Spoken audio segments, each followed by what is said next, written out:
One reason I called this meeting was to discuss our next steps. We need to move away from these smaller hits and start pushing our full agenda forward." Johann raised his hand. "Captain, if I may." "Go ahead. What is our full agenda? I mean, I know you've been attacking cargo ships and making a name for yourself to the people still loyal to the Empress. And clearly, you've become enough of a thorn in Crux's side that he unquestionably wanted you dead. But if the robbery isn't the point, then what is?" "I'm glad you asked," Caleb replied. "First, by attacking Crux and surviving, we're proving to the Loyalists in the Spiral that the Legion isn't invincible. We can stand against them, and we can succeed. We're also gathering supplies for the Resistance. Second, we aim to reconnect with General Haas and the Rebellion's leadership as soon as we can find them. Third, I have reason to believe Empress Loain has a daughter. We're trying to find her. I think you might help immensely with that." "I hope so, sir. I'll certainly try." Fourth, I already told you Crux is dancing to the tune of a master. That master is bad news. He mutated Crux into a stronger, more twisted version of himself, and he's supplying the Legion with Choron to continue growing their ranks. We need to find that reproduction facility and shut it down." "And by shut it down, you mean blow it to smithereens," Caleb answered. "Yeah. It seems to me like we have a lot on our plate. Does the order matter? As long as Crux and Eogorth are out of the Spiral by the end, nothing else matters." "You left one other objective out, Captain," Damien said. "You want to find a way back to your part of the universe and deliver your friend Ham back to his family." "Yes, that too. Speaking of which, have you made any progress on the algorithm, Ty?"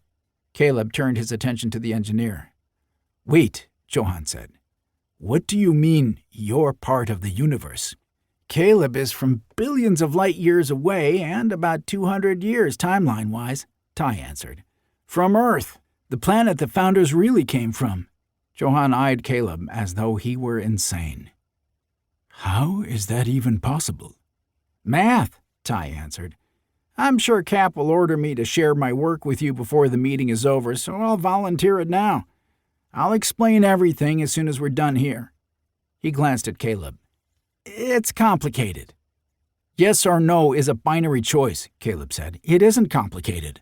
I've made some progress and deciphered some of the methodology, but I'm not about to crack it."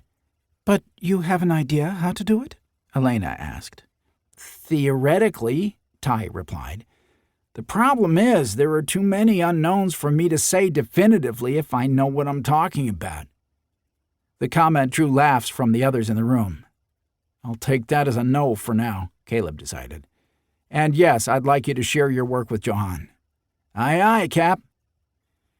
"Bringing this conversation back around," Penn said, "a meeting with Elena's contact sounds like the most efficient way forward, and I don't think it's as risky as it may seem."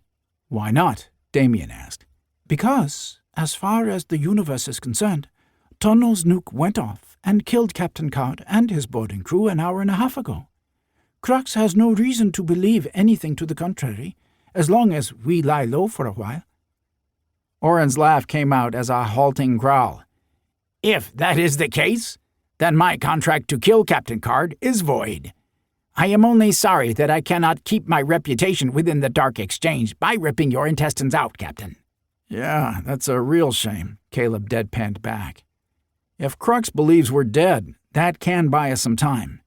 But Gorgon is hardly inconspicuous.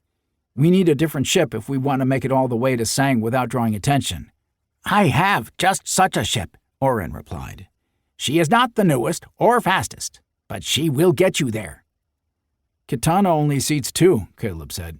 "And no offense, Oren, but being spotted with a Jibaki is the opposite of inconspicuous." "I am not offended. I am beautiful. But it is true. I regret I cannot accompany you. But I will teach you to fly Kitana. It is easy, and you are a smart human." "Kitana's your ship. You don't need to do that." "I desire to do it. Despite my intention to kill you prior to our deaths in a cargo hauler explosion, I consider you a friend." He laughed again, freely enough that the others in the room couldn't help joining in. to keep listening to this audiobook. I've left you a link in the description so you can do it at no cost thanks to Audible's 30-day free trial.